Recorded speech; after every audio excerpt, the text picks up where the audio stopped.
آج وینزویلا کی تاریخ کا نہیں بلکہ دنیا کی تاریخ کا بدترین زلزلہ آیا ہے، اور وینزویلا میں وہ زلزلہ آیا ہے جو تقریباً 1200 سال بعد آتا ہے۔ یہ اتنا شدید اور تباہ کن زلزلہ تھا کہ اس وقت جو اطلاعات موصول ہو رہی ہیں ان کے مطابق 1 لاکھ کے قریب لوگ مارے گئے ہیں اور ہلاکتوں کی تعداد 10,000 سے 1 لاکھ کے درمیان بتائی جا رہی ہے۔ اصل تعداد تو تب معلوم ہوگی جب ملبے تلے دبے ہوئے تمام لوگوں کو نکال لیا جائے گا، تب پتہ چلے گا کہ 1 لاکھ لوگ جاں بحق ہوئے ہیں، 2 لاکھ ہوئے ہیں یا اس سے بھی زیادہ۔ بدھ کی شام وینزویلا میں 1 منٹ سے بھی کم وقت کے اندر 7.2 سے 7.5 شدت کے زلزلے آئے۔ یہ اتنے خطرناک اور تباہ کن زلزلے تھے کہ اب اندازہ کریں کہ ان کے اثرات امریکہ تک محسوس کیے گئے اور امریکہ کے ساتھ ساتھ دیگر علاقوں میں بھی جھٹکے محسوس کیے گئے۔ یعنی یہ اتنا بڑا زلزلہ تھا کہ امریکہ اور جاپان میں بھی اس کے اثرات کی بات کی جا رہی ہے۔ سب سے بڑی صورتحال یہ ہے کہ اس زلزلے نے پورے وینزویلا کو ہلا کر رکھ دیا ہے۔ آپ اندازہ نہیں کر سکتے کہ اس وقت وہاں کے لوگوں پر کیا گزر رہی ہے۔ لوگ ایئرپورٹ پر موجود تھے، ایئرپورٹ بند کر دیا گیا، ایمرجنسی نافذ کر دی گئی اور نظام مکمل طور پر مفلوج ہو گیا۔ اب ایک عجیب و غریب صورتحال یہ ہے کہ یہ زلزلہ کیسے آیا۔ آپ ٹرمپ کے بیان کو دیکھیں۔ جیسے ہی زلزلہ آیا انہوں نے کہا کہ ہمارے لوگ وہاں جائیں گے اور امدادی کارروائیاں کریں گے اور بڑے پیمانے پر ہم وہاں موجود ہوں گے۔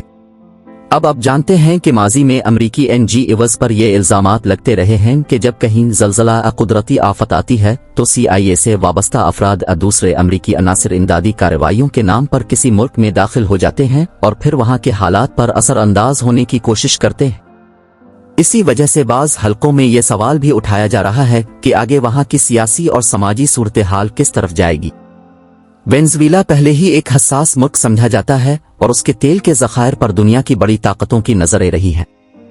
اب آپ کو معلوم ہے کہ ماضی میں وینزویلا اور امریکہ کے تعلقات ہمیشہ کشیدہ رہے ہیں۔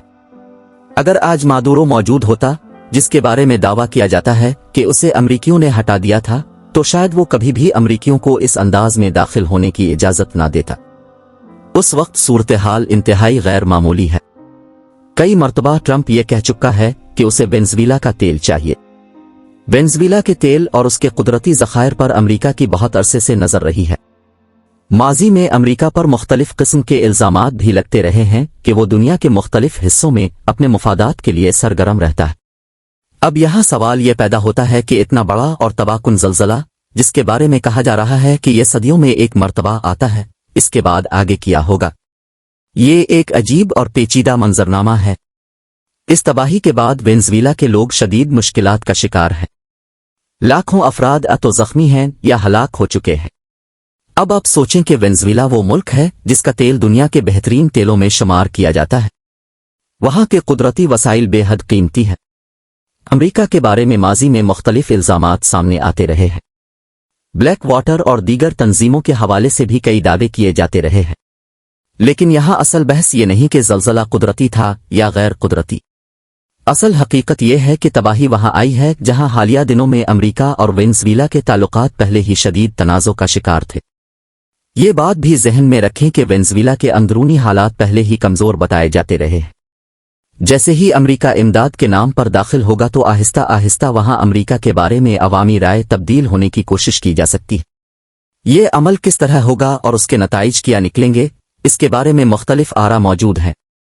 لیکن ایک بات واضح ہے کہ زلزلہ اتنا شدید تھا کہ لوگوں کو سنبھلنے کا موقع تک نہیں ملا۔ 1 منٹ سے بھی کم وقت میں ہر چیز بدل گئی۔ لوگ معمول کی زندگی گزار رہے تھے اور اچانک ایسی صورتحال پیدا ہو گئی جس کا کسی کو اندازہ نہیں تھا۔ نہ لوگوں کو تیاری کا موقع ملا اور نہ ہی محفوظ مقامات تک پہنچنے کا وقت۔ یہ ایک ایسی آفت تھی جس نے پورے ملک کو ہلا کر رکھ دیا اور اس کے اثرات آنے والے طویل عرصے تک محسوس کیے جا سکتے ہیں۔ دنیا بھر میں اس وقت اسی صورت اگر اسی نوعیت کی صورتحال امریکہ کے اندر پیدا ہوتی تو تباہی کی شدت کا اندازہ لگانا بھی مشکل ہوتا۔ جہاں جتنا زیادہ شدید زلزلہ آتا ہے وہاں کا انفراسٹرکچر اتنا ہی زیادہ متاثر ہوتا ہے۔ سڑکیں، پل، عمارتیں، بجلی کا نظام اور دیگر بنیادی سہولیات شدید نقصان کا شکار ہو جاتی ہیں۔ اب زلزلوں کی موجودہ صورتحال کو دیکھتے ہوئے سونامی کی وارننگز بھی جاری کی جا رہی ہے۔ خاص طور پر جاپان کے حوالے سے یہ کہا جا رہا ہے کہ وہاں ایک بڑے سونامی کا خطرہ موجود ہے۔ بعض ماہرین کے مطابق ایسے واقعات 100-200 سال بعد رونما ہوتے ہیں۔ جاپان چونکہ ٹیکٹونک پلیٹوں کے انتہائی حساس علاقے میں واقع ہے، اس لیے وہاں ماضی میں بھی اس قسم کے خدشات ظاہر کیے جاتے رہے ہیں۔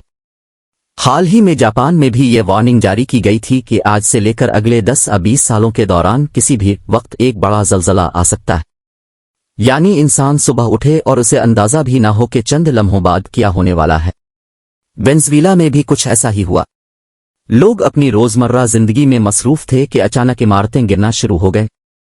کسی کو سنبھلنے کا موقع نہ ملا اور نہ ہی صورتحال کو سمجھنے کا وقت ملا۔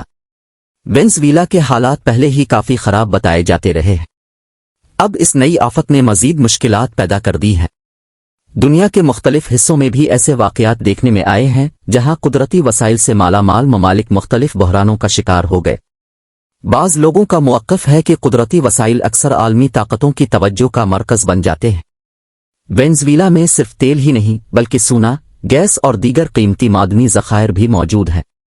یہی وجہ ہے کہ اس ملک کی اہمیت ہمیشہ سے عالمی سیاست میں نمایاں رہی ہے۔ کئی برسوں سے مختلف عالمی طاقتیں اس خطے میں اپنے مفادات کے حصول کی کوشش کرتی رہی ہیں۔ بیان میں یہ بھی کہا گیا کہ ماضی میں ٹرمپ وینزویلا کی قیادت پر دباؤ ڈالتا رہا کہ امریکی کمپنیاں وہاں آ کر کام کریں اور وسائل کی ترقی میں حصہ لیں۔ اسی قسم کے الزامات ایران کے حوالے سے بھی لگائے جاتے رہے ہیں کہ وہاں بھی مختلف منصوبوں کے ذریعے اثر و رسوخ بڑھانے کی کوشش کی گئی۔ اب سوال یہ ہے کہ اس زلزلے کے بعد پیدا ہونے والی نئی صورتحال کس رخ پر جائے گی؟ کیا عالمی طاقتیں صرف امدادی کارروائیوں تک محدود رہیں گی یا اس کے ساتھ سیاسی؟ امریکہ کو اب یہ بات اچھی طرح معلوم ہو چکی ہے کہ آنے والے وقت میں ہر ملک اس کا ساتھ دینے کے لیے تیار نہیں ہوگا۔ بعض تجزیہ کاروں کے مطابق یہی وجہ تھی کہ ایران کے معاملے میں بھی امریکہ کو پہلے جیسی حمایت حاصل نہیں ہو سکی۔ لیکن وینزویلا کی صورتحال مختلف سمجھی جا رہی ہے کیونکہ وہاں حالات پہلے ہی غیر مستحکم تھے اور اب قدرتی آفت نے مزید پیچیدگیاں پیدا کر دی ہیں۔ دنیا میں بہت سے ایسے ممالک موجود ہیں جن کے پاس تیل، گیس اور دیگر قدرتی وسائل کی بڑی مقدار موجود ہے، لیکن مختلف وجوہات کی بنا پر وہ ان وسائل سے مکمل فائدہ نہیں اٹھا پاتے۔ بعض حلقوں کا موقف ہے کہ عالمی سیاست اور معاشی دباؤ بھی اس کی ایک وجہ ہوتے ہیں۔ اب سوال یہ پیدا ہوتا ہے کہ مستقبل میں کیا ہوگا؟ وقت کے ساتھ حالات مزید پیچیدہ ہوتے جا رہے ہیں۔ بعض لوگوں کا خیال ہے کہ آنے والے برسوں میں مختلف ممالک میں غیر معمولی قدرتی آفات اور سیاسی تبدیلیاں دیکھنے کو مل سکتی ہیں، خاص طور پر ان خطوں میں جہاں قدرتی وسائل کی بڑی مقدار موجود ہے۔ افغانستان میں آنے والے زلزلوں کے بارے میں بھی مختلف آرا سامنے آتی رہی ہیں۔ اسی طرح ترکی میں آنے والے تباہ کن زلزلوں نے اربوں ڈالر کا نقصان پہنچایا تھا۔ وہاں بھی ہزاروں عمارتیں زمین بوس ہو گئیں اور لاکھوں لوگ متاثر ہوئے۔ وینزویلا کے بارے میں دعویٰ کیا جا رہا ہے کہ وہاں بھی مناظر انتہائی خوفناک تھے۔ عمارتیں مکمل طور پر منہدم ہو رہی تھیں اور لوگ اپنے گھروں میں سو رہے تھے جب ان پر عمارتیں آ گریں۔ یہ بات ذہن میں رکھنی چاہیے کہ جدید دنیا میں بعض اوقات ایسے واقعات اچانک پیش آتے ہیں جن کا کسی کو پہلے سے اندازہ نہیں ہوتا۔ انسان معمول کے مطابق زندگی گزار رہا ہوتا ہے اور چند لمحوں بعد سب کچھ بدل جاتا ہے۔ اسی لیے ماہرین ہمیشہ احتیاطی تدابیر اور ہنگامی تیاریوں پر زور دیتے ہیں۔ اب جو بھی معاملات آگے بڑھیں گے، ان میں ایک بات واضح نظر آتی ہے کہ جہاں قدرتی وسائل موجود ہوں گے اور جہاں سیاسی تبدیلیوں کے امکانات ہوں گے، وہاں عالمی توجہ بھی زیادہ مرکوز رہے گی۔ بعض لوگ ان واقعات کو مکمل طور پر قدرتی قرار دیتے ہیں جبکہ بعض دیگر مختلف نظریات پیش کرتے ہیں۔ دنیا کی موجودہ کشمکش کو اگر دیکھا جائے تو اس میں توانائی کے وسائل، خاص طور پر تیل اور گیس، مرکزی حیثیت رکھتے ہیں۔ یہی وسائل عالمی معیشت کو چلاتے ہیں اور انہی کاف۔ اب اس تمام صورتحال کے درمیان ایک اور اہم پیش رفت سامنے آ رہی ہے۔ بعض برطانوی اخبارات نے دعویٰ کیا ہے کہ جیسے ہی امریکہ میں مڈ ٹرم انتخابات مکمل ہوں گے، امریکہ اور اسرائیل دوبارہ ایران کے خلاف سخت موقف اختیار کر سکتے ہیں۔ ان رپورٹس میں یہ بھی کہا گیا ہے کہ اس وقت ایران کے ساتھ کسی نئی ڈیل یا مذاکرات کی کوشش کی جا سکتی ہے۔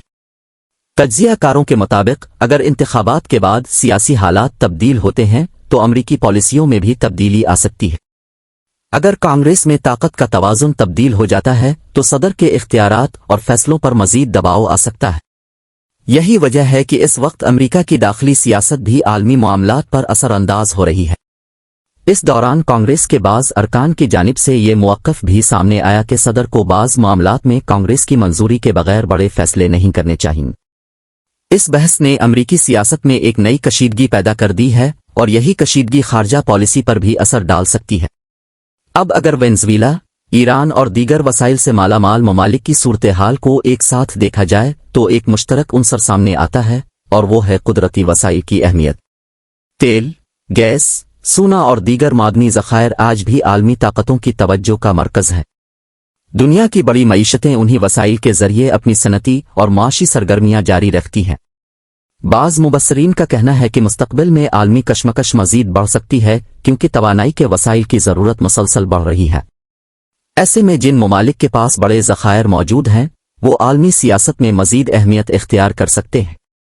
وینزویلا کے بارے میں بھی یہی کہا جاتا ہے کہ وہاں صرف تیل ہی نہیں بلکہ بے شمار دیگر قیمتی وسائل موجود ہیں۔ اس کے باوجود ملک کو طویل عرصے سے معاشی مشکلات، پابندیوں، بجلی کے بحران اور دیگر مسائل کا سامنا ہے۔ ناقدین کا موقف ہے کہ یہی عوامل اس ملک کی ترقی کی راہ میں رکاوٹ بنے ہوئے ہیں۔ بیان میں یہ بھی کہا گیا کہ دنیا بھر میں جب کسی ملک کو اپنے وسائل پر مکمل اختیار حاصل نہیں ہوتا تو اس کی معیشت اور ترقی متاثر ہوتی ہے۔ بعض ممالک پر پابندیاں عائد کر دی جاتی ہیں جبکہ بعض کو عالمی مالیاتی نظام میں مشکلات کا سامنا کرنا پڑتا ہے۔